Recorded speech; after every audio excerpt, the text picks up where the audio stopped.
Dinle beni açar gönlüm, sana neler diyeceğim.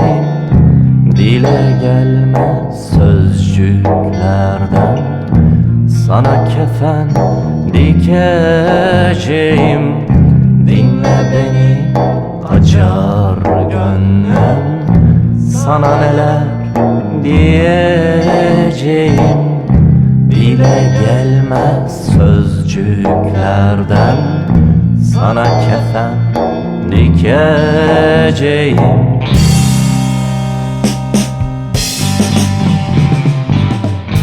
Suya verdim saçlarımı, emzirdim düşlerimi, yıllarımı, yıllarım.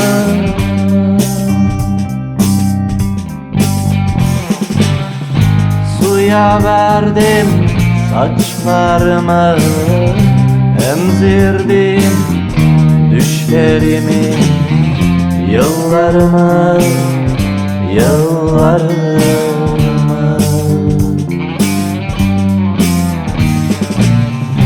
Bir gözyaşı oldum suda, ağladım tüm suçlarımı. Bir gözyaşı oldum suda, ağladım tüm suçlarımı. Bir gözyaşı oldum suda, ağladım tüm suçlarımı. Bir gözyaşı oldum suda, ağladım tüm suçlarımı.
Dizelerle parselledim 3-5 adımlık ömrümü, yalan şiirlerle aldım küt boyumun ölçüsünü.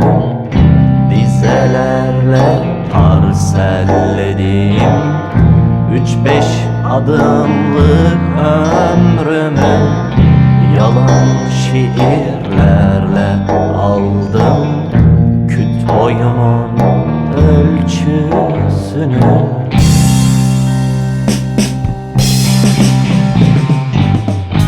Göğe saldım ellerimi, besledim kuşlarımı, yıllarımı, yıllarımı.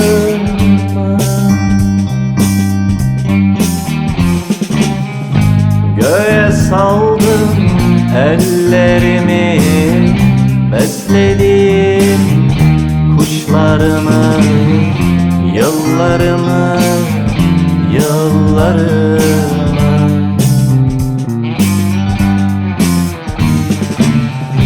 Sevdanın aç kucağında yoldum köse saçlarımı. Sevdanın aç kucağında köse saçlarımı, sevdanın aç kucağında. Yoldum köse saçlarımı,